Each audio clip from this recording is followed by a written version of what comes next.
Let's talk about the time that I hit financial rock bottom, woke up, and decided to stop living paycheck to paycheck. Today's video is brought to you by Achieve. My debt wake-up call came when I was pregnant with my first son. I realized once I paid for childcare and health insurance, I would only be bringing home a few $100s a month. But because we were in so much debt, we couldn't afford for me not to make that money, because even though it wasn't much, it was the difference between us making our minimum payments and not being able to. Our life was a never-ending series of monthly payments. I can still go back to those moments and it feels like the air is being knocked out of my lungs. I felt so hopeless and alone, and I know that so many of you feel that way too, but you're not hopeless and you're not alone. Achieve could help you. Achieve helps everyday people like me and you deal with debt and get more cash flow. They understand the struggles of everyday life and that debt can come at you fast. Achieve offers several tailored solutions that could help you consolidate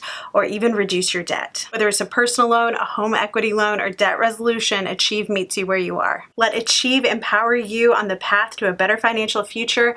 Click the link in my bio to learn more. Hey everyone, today we're going to talk about my debt wake-up call, my debt rock bottom, the day I decided to stop living paycheck to paycheck, all of those things. This is always a hard story for me to tell, but I'm hoping that it will help one of you. Okay, so this is something that I have touched on before. I did a podcast episode about it in an old video, which is now gone. It was just bad sound quality. My kids were in it, and so it has been removed. But I wanted to talk about how we stopped living paycheck to paycheck and what our financial rock bottom story is. So I lost my job. The company that I was working for folded, and my husband took a $7 an hour pay cut on the same day. On the same day. You know how I learned that the company was folding? We went to deposit our paychecks and were told that they were no good. So we had actually worked for a couple weeks that we were not going to be compensated for, and they said, oh, they had just bought brand new computers. They said, take your computers home in lieu of payment. Because, you know, the bank accepts an iMac for your mortgage. That's how that works. But we were just little bitty babies in our early 20s, fresh out of college, and we were facing a roadblock. And part of the roadblock was because we had not been financially responsible and we were not prepared to weather a disaster. But how do you know you're going to lose your job and your husband's going to take a pay cut in the same day? So we had credit card debt, we had student loan debt, we had no emergency fund, and we had bought a house right after we got married. Why? I don't know. I don't know. I don't know. So cut to our navigating a job loss that we weren't prepared for. And what did that mean for us? More credit card debt. Yay. So I took a job working overnight at a grocery store because that was the fastest job I could get. I also nannied, and that left most of my weekday free to go on job interviews and apply for jobs. And I eventually did get another job in a newsroom that paid next to nothing, but had health insurance. It wasn't great health insurance, but it was health insurance. Y'all, your 20s are brutal. You could not pay me to go back 10 years in time. I would not do it. About a year later, I was working in the newsroom. We were just kind of getting our heads above water, or so we thought. And we were trying to sell the house that we had bought when we were young and stupid. We had had the seller fall through. It had just been a nightmare. And then my father-in-law died very suddenly and very unexpectedly, and my husband and I go back to his hometown for the funeral, and we're sitting in his childhood bedroom and my cell phone rings, and it is our insurance company telling me that they can no longer cover our home because it has gone into foreclosure. And it's not like it was a surprise, but it was still, it doesn't matter how bad things have gotten. It doesn't matter. You're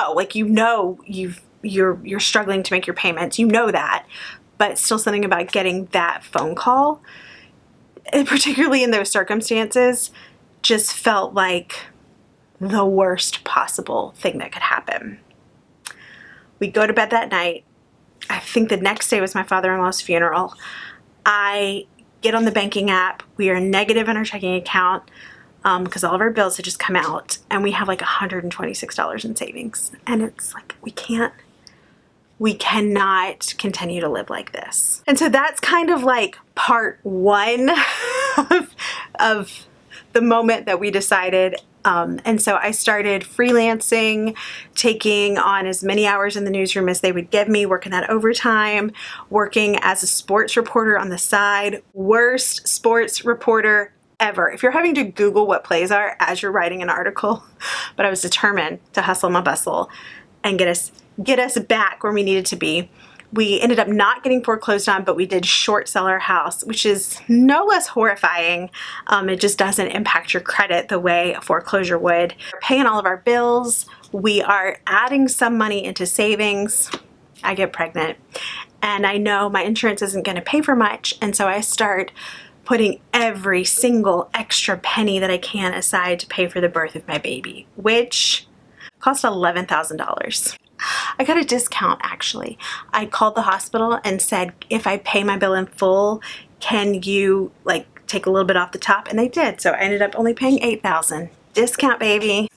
That is actually more than the combined cost of having my next 3 children. Quadruple more. But there were days where I felt like we're never going to get on the other side of this. We are never going to get through this. We're going to be in debt forever. We're going to be passing debt on to our children. Why? It's not going to be like that. It wasn't for us. We paid off $36,000 in 2 years on one little income, which I'll talk about in a second. And that's not going to be you forever either. Listen to me. Look at me. Take my hand. Take my hand. It's going to be okay. It's going to be okay. I know things are hard right now. I know everything's expensive. I know it feels overwhelming. It's going to be okay. Let me tell you what we did. I had my baby. We're back in our little rental house up on the side of a mountain. My husband gets a call from a company near where my parents live. So we're living outside of Atlanta. He gets a call from Alabama saying, hey, we heard you're awesome and we would like to interview you. He gets offered this job on the spot and they're going to pay our insurance starting day 1. I don't want to move. I don't want to move back to Alabama. I don't want to live in Alabama. But we take the job and it gives us just some time. Like basically we're buying some time. It's much less expensive to live down here. We were able to pay very little in rent and we start saving money. Then I start a little side business as a virtual assistant. My baby's 3 months old. I buy a domain name for $13. I start this business. I start turning a profit and we have extra money to put toward paying off of our debt. But there are some things that we did in the meantime and I've made notes. So the first thing we did was make a list of our debts. And this was hard for us to do. So at this point we have student loans, credit card debt. I was in a car wreck while I was pregnant. Somebody was texting and driving and hit me. You have medical things because of that. It takes forever when you're in an accident to get the insurance to cover things. It's ridiculous. Like by the time we had that paid off, we finally got reimbursed. It was a nightmare. Admitting that there's a problem, admitting how much you have in debt, it's overwhelming, but it is also freeing. And so write it down. Write down who you owe credit card debt to. What are your student loan terms? How much do you owe on that? Is there medical debt? Are there personal loans? Car, things that you put on credit at a store, everything that you can think of, everything that you can find. Pull your credit report if you need to. You get 3 free ones a year. And see who you owe money to. Total it up. It's going to be a lot. It's going to feel overwhelming. You may panic a little. But once you get it out there and you know what you're dealing with, it's easier to overcome it. You can't fight what you can't see. Look at it. Name it. Then we can tackle it. Put something into Google Maps and then you pull that pull down bar and it shows you the turn by turn directions. That's what putting all the debt on paper felt like. Like we make a left here, we pay this off. We make a right here, we pay this off. 2, we tracked our spending. You can do this in a spreadsheet. We did it in a composition notebook. You can do this on an app. You can do it in the Notes app on your phone. There are so many options now for tracking your spending. And every day when you spend money, do a money minute. Make sure it's come out of your checking account. Make sure everything matches up. Total up what you've spent. Track your spending. Number 3, this one's hard right now. I want to be honest that getting out of debt years ago was easier than it is now. But be brutal temporarily about what you cut. Sacrificing sucks, okay? But so does being in debt.